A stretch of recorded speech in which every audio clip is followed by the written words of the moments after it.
দেখুন, আপনি যদি এই ২০২৪ সালের মাঝামাঝি অংশে এসে আর ৩০,০০০ টাকা খরচ করেন, আপনি স্যামসাং গ্যালাক্সি S22টা পেয়ে যাবেন। এখন আপনি কি আর ৩০,০০০ টাকা খরচ করে এই ফোনটা পারচেজ করবেন? আর আপনি যদি এই ফোনটা পারচেজ করেনও, তাহলে আপনার সিদ্ধান্তটা কি আদৌ সঠিক হবে? বা আপনার মিনিমাম যে ক্রাইটেরিয়াগুলো আছে বা আপনার ডিমান্ডগুলো আছে, ওগুলো কি এই ফোনটা পূরণ করতে পারবে? আর আমার বিশ্বাস আর ২-১ মাস পরে না ভাই, এই ফোনটার প্রাইসটা ৩৫,০০০ টাকা এসে ঠেকবে। এখন এই প্রাইস পয়েন্টে এই ফোনটা কেমন, এই ফোনটা ইউজ করে মূলত আমরা কেমন ইউজার এক্সপিরিয়েন্স পেলাম, আমাদের ইউজার এক্সপিরিয়েন্স থেকে কাদেরকে এই ফোনটা সাজেশন করা যায় আর কাদেরকে করার থেকে টোটালি বিরত রাখা যায়, সমস্ত কিছুই জানাবো আজকের এই ভিডিওতে। তাহলে চলেন শুরু করা যাক। আচ্ছা দেখেন, প্রথমে যদি স্যামসাং গ্যালাক্সি S22 এই ফোনটার লুকস ডিজাইন নিয়ে কথাবার্তা বলি নতুন করে।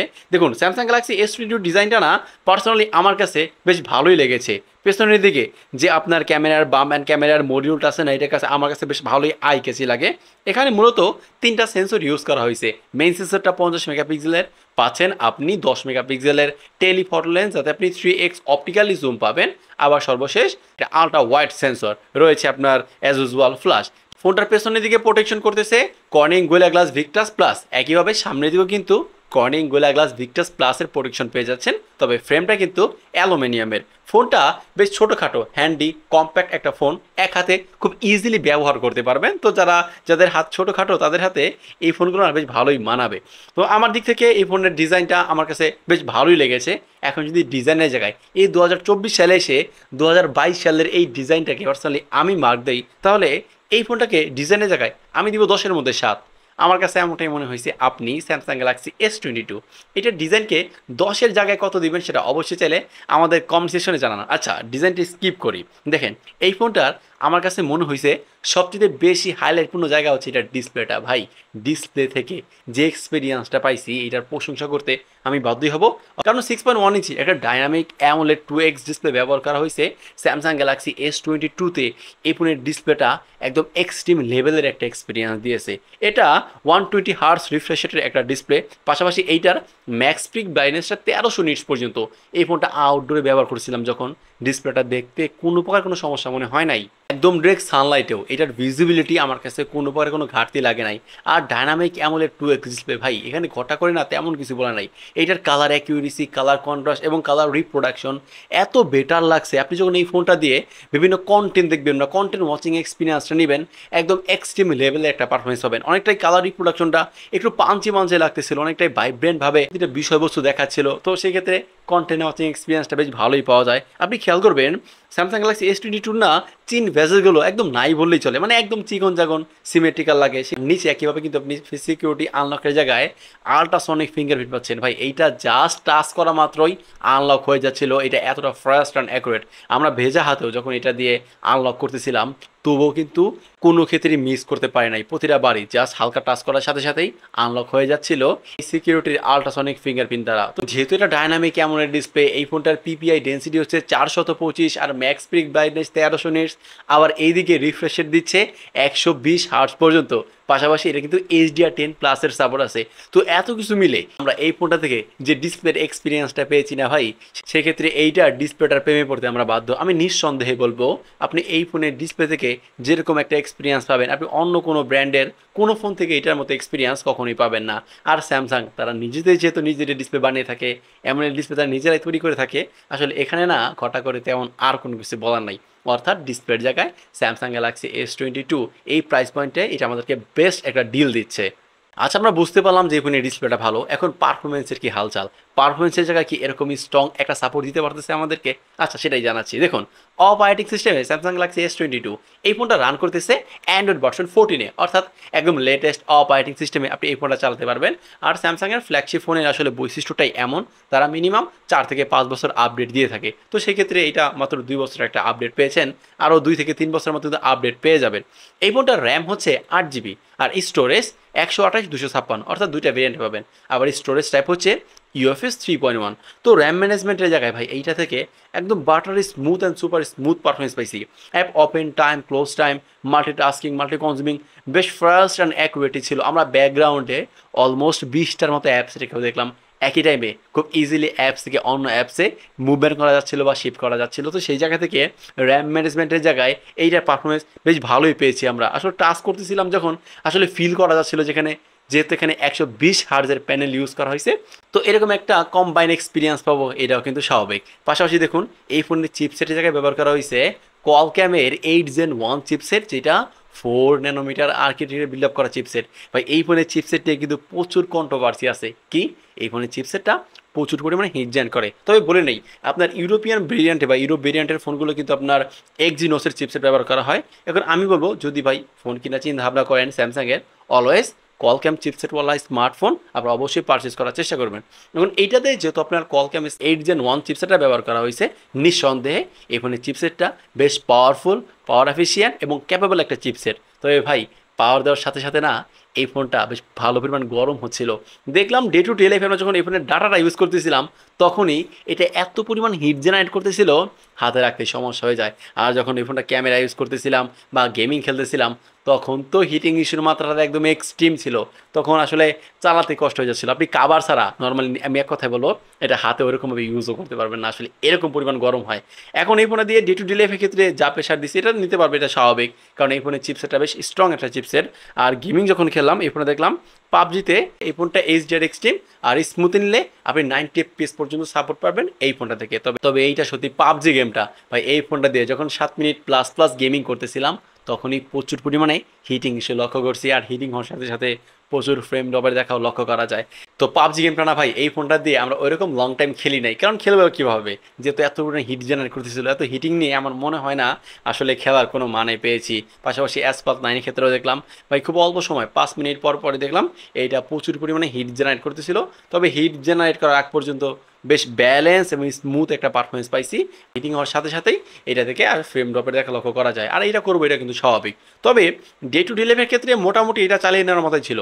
আপনি যদি ওয়াইফাই ব্যবহার করে এই ফোনটা ইউজ করেন বা ডাটা কানেকশন ছাড়া নর্মালি ওয়াইফাই দিয়ে ব্যবহার করেন, তাহলে হিটিং মাত্রাটা না অতটা বেগ পোহাতে হবে না। বাট বস যখন আপনি ইন্টারনেট ব্যবহার করবেন আর যদি কাভার ছাড়া ইউজ করেন, তাহলে এটা বুঝতে পারবেন যে কতটুকু হিট জেনারেট করতেছে। আসলে হিটিংয়ের জায়গায় এইটা আমার কাছে অনেকটাই কিন্তু হতাশ করেছে। তো সেই জায়গা থেকে আমি এক কথা বলবো, এই ফোনটা প্রচুর পরিমাণে পাওয়ার দিচ্ছে ঠিকই, বাট পাওয়ার দেওয়ার সাথে সাথে প্রচুর হিটও জেনারেট করতেছে। আচ্ছা এবার তাহলে আসতেছি এই ফোনটার ক্যামেরাতে। ক্যামেরার এক্সপিরিয়েন্স কেমন ছিল স্যামসাং গ্যালাক্সি S22? ভাই এই ফোনটার রেয়ারে যেহেতু 3টা সেন্সর ইউজ করা হয়েছে, মেন সেন্সর 50 মেগাপিক্সেল পাচ্ছেন, একটা টেলিফটো লেন্স এবং একটা আলট্রা ওয়াইড সেন্সর। এখন যদি মেইন ক্যামেরার কথা যদি প্রথমেই বলি, এখানে কালার অ্যাকিউরেসি আমার কাছে অনেকটাই ন্যাচারাল রাখার চেষ্টা করছে। তবে এটা সত্যি দিন শেষে স্যামসাংয়ের যে নিজস্ব কালার বা নিজস্ব ফিল্টার, এটা বজায় রাখতেছিল, কিছুটা কুলটিনের দিকে শিফট করতেছিল। তবে এটা সত্যি যখন আমরা গ্রিন, ইয়েলো এরকম কোনো ছবিকে অবজেক্ট করে কোনো ছবি ক্যাপচার করতেছিলাম, তখন ওগুলো একটু বেশি উজ্জ্বল দেখাচ্ছিল বা একটু বেশি ব্রাইট দেখাচ্ছিল। তবে এই ফোনটার লো লাইট পারফরমেন্স আমার কাছে বেশ ভালোই লেগেছে। আবার পাশাপাশি এটার ডাইনামিক রেঞ্জ এবং শ্যাডো এরিয়ার ডিটেলস বেশ ভালো মতো কিন্তু হ্যান্ডেল করতে পারতেছিল এই ফোনটার মেইন ক্যামেরাটা। তো এক এক করে স্ক্রিনে কয়েকটা ছবি দেখাচ্ছি, আপনারা দেখুন, মোটামুটি বুঝতেই পারতেছেন। এই ফোনটার যে আপনার টেলিফটো লেন্সটা আছে, যাতে আপনি 3x অপটিক্যালি জুম পাচ্ছেন, তো এইটা না ভাই এইটার ফায়দাটা আমরা বিভিন্নভাবে নেওয়ার চেষ্টা করছি। এখানে 3x অপটিক্যাল জুমে আপনি পোর্ট্রেট শট নিতে পারতেছেন, আমরা বেশ কিছু পোর্ট্রেট শট নিয়েছি। এখানে এজ ডিটেকশন, পিছনে যে বোকেটা বা ব্লারটা আমার কাছে অনেকটাই রিয়েলিস্টিক মনে হয়েছে। আমরা কর্নার এরিয়াগুলোতে কিন্তু আহামরি ওইরকম মিসমাসও কিন্তু লক্ষ্য করি নাই। পাশাপাশি যখন শ্যাডো এরিয়াতেও বা একটু হালকা পাতলা ছায়াতেও যখন এই ফোনটা দিয়ে কোনো ছবি ক্যাপচার করতেছিলাম, আমি বলবো এক কথায় এজ ডিটেকশনে কোন প্রকার কোনো ঘাটতি লাগে নাই, একদম আউটস্ট্যান্ডিং পারফরমেন্স করতেছিল। মানে অনেকটাই মোটামুটি DSLR ক্যামেরার মতো ভাইব আনার চেষ্টা করতেছিল এই ফোনটা টেলিফটো লেন্স, যেহেতু এখানে 3x অপটিক্যালি জুম দিচ্ছে। আবার কিন্তু পাশাপাশি এই ফোনটা টেলিফটো লেন্স দিয়ে আপনি 10x, 20x, সর্বোচ্চ 30x পর্যন্ত জুম করতে পারতেছেন। তবে আমার কাছে মনে হয়েছে 20x জুম পর্যন্ত সর্বোচ্চ কাজে লাগানো যাচ্ছিল।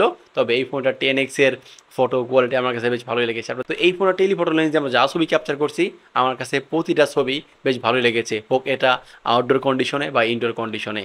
আর সর্বশেষ যে এটার 12 মেগাপিক্সেলের আলট্রা ওয়াইড সেন্সরটা আছে, এটাও কিন্তু বেশ ভালো পরিমাণ ডাইনামিক রেঞ্জটা হ্যান্ডেল করতেছিল। পাশাপাশি লো লাইটেও কিন্তু বেশ ভালো পরিমাণ ডিটেলস পেয়েছি। আর আলট্রা ওয়াইড ক্যামেরাতে কী হয় যে কর্নার এরিয়াগুলোতে কিন্তু আমরা বেসিক্যালি একটু ডিটেলস কম পেয়ে থাকি, বাট এইটার ক্ষেত্রে কিন্তু ওই রকম কোনো কিছু লক্ষ্য করি নাই, বেশ ভালোই আউটস্ট্যান্ডিং পারফরমেন্স করতেছে। আমরা যখন মেন ক্যামেরার সাথে কম্পেয়ার করলাম, যেহেতু মেন ক্যামেরাটা 50 মেগাপিক্সেল, তবে আহামরি আমার কাছে ওইরকম পার্থক্য মনে হয় নাই, বেশ ব্যালেন্সেবল একটা আউটপুট দেওয়ার চেষ্টা করছে। পাশাপাশি এই ফোনটার আলট্রা ওয়াইড ক্যামেরাটাও, তো এই ফোনের পিছনে যে 3টা সেন্সর রয়েছে বা 3টা ক্যামেরা রয়েছে, তিনোটা ক্যামেরা থেকে আমি আমার জাস্ট এক্সপেকটেশন অনুযায়ী পারফরমেন্স পেয়েছি এই ফোনটার ক্যামেরা থেকে। আর পাশাপাশি এই ফোনটার সামনেও কিন্তু আপনি 10 মেগাপিক্সেলের একটা সেলফি ক্যামেরা পাচ্ছেন ভাই। এইখানে ফোন ক্যামেরাটাও যে ডাইনামিক রেঞ্জটা একটা বেটার ওয়েতে হ্যান্ডেল করতেছিল আমার কাছে বেশ ভালো লেগেছে। তবে আমি বলবো কি স্ক্রিন টোনটা হালকা স্মুথ করে দেয়, একটু ফর্সা ফর্সা লাগতেছিল, পাশাপাশি আর একটু ব্রাইট লাগতেছিল। তবে কি স্যামসাংয়ের ডিসপ্লেটা যেহেতু একটু ব্রাইট কালার প্রোভাইড করে বা একটু ভাইব্রেন্ট লাগে, স্ক্রিনের প্রতিটা ছবি না বেশ ভালো পরিমাণে কিন্তু লাগতেছিল। এখানে যেহেতু 10 মেগাপিক্সেল বাট ওইরকম কিন্তু আমরা ডিটেলসের কোনো প্রকার ঘাটতি পাইনি, বেশ ভালো পরিমাণ ডিটেলস দিচ্ছিল। আমরা জুম করে দেখছিলাম, আসলে প্রতিটা অবজেক্টকে আলাদা করে এক্সপ্লেন করার মতো বিষয়বস্তু লক্ষ্য করছি এই ফোনটার ফোন ক্যামেরা ক্ষেত্রেও। তো এই ফোনের ক্যামেরাটা যা আউটপুট দিতেছে না, আপনি এই বাজেটে এই ফোনের ক্যামেরা কোয়ালিটি নিয়ে আপনি যে সন্তুষ্ট থাকবেন এটা আমি 100% শিওর। তো এই ফোনের ক্যামেরা থেকে আমরা বেশ বেটার একটা এক্সপিরিয়েন্স পেয়েছি। আর যদি ভিডিওর কথা বলি, হ্যাঁ এগুলো আউটডোরে গিয়েই বলছি। এই মুহূর্তে আমরা ভিডিও করতেছি স্যামসাং গ্যালাক্সি S22, এইটার একদম মেইন ক্যামেরা দিয়ে, যেখানে 4K-তে 60 FPS-এ ভিডিও রেকর্ড করা হচ্ছে। তো ভিডিও কোয়ালিটি কেমন হচ্ছে একটু জুম করে যদি দেখাই, ভিডিও সেকশনে 10x পর্যন্ত সর্বোচ্চ জুম হচ্ছে। তো ভিডিও কোয়ালিটি কেমন হচ্ছে দেখে বুঝতেই পারতেছেন। তবে হ্যাঁ এটা সত্যি, আপনি কিন্তু এই ফোনটা দিয়ে 8K তো ভিডিও রেকর্ড করতে পারবেন, সেখানে আপনার 24 FPS পর্যন্ত নেয়। 24 FPS তো আমার কাছে কাজে লাগে মনে হয় নাই, 4K-তে 60 FPS এটা এনাফ। তো ভিডিও কোয়ালিটি কেমন হচ্ছে দেখে তো বুঝতেই পারতেছেন। হ্যাঁ অবশ্যই এই ফোনের ভিডিও কোয়ালিটি বেশ ভালো। তবে এটা সত্যি ভাই 10 মিনিট প্লাস ভিডিও করতে একটু হিমশিম খেয়ে যাচ্ছিলাম, কারণ ফোনটা প্রচুর পরিমাণে হিট জেনারেট করে বা হিটিং ইস্যু আছে। ভিডিও সেকশনে হিটিং ইস্যুর মাত্রাটা একটু বেশি। এই তো ভিডিও দেখে বুঝতেই পারলেন এই ফোনের ভিডিও কোয়ালিটি কেমন ছিল। এখন এখানে যেহেতু আমরা 8K সাপোর্টটাও আছে, এখন বেসিক্যালি আমরা কিন্তু 8K-তে আসলে এরকম ভিডিও করবো না, 4K-তে 60 FPS হলে আমাদের জন্য এনাফ। তবে আপনার যদি মনে হয় যে না আমার 8K ফুটেজ দরকার, তাহলে আমি বলবো যে গিম্বল টিম্বল ইউজ করে বা শক্ত হাতে ব্যবহার করতে পারলে আপনার 8K ভিডিওটা মোটামুটি কাজে লাগাতে পারবেন। তাছাড়া ভাই 4K-তে 60 FPS এইটাও কমতি বা কিসের।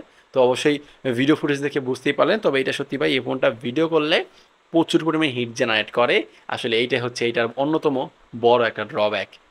আচ্ছা, এবার যদি এই ফোনটার ব্যাটারির কথা বলি, ব্যাটারি ব্যাকআপ কেমন দিয়েছে এই স্যামসাং গ্যালাক্সি S22? দেখুন এই ফোনটাকে অ্যাক্টিভ রাখার জন্য বা পাওয়ার ডেলিভারি দেওয়ার জন্য এর মধ্যে দিয়েছে হচ্ছে 3700 mAh ব্যাটারি, যেটা আমাদের ডে লাইফে নর্মাল ইউজে একদিন ব্যাটারি ব্যাকআপ দিতে পারে।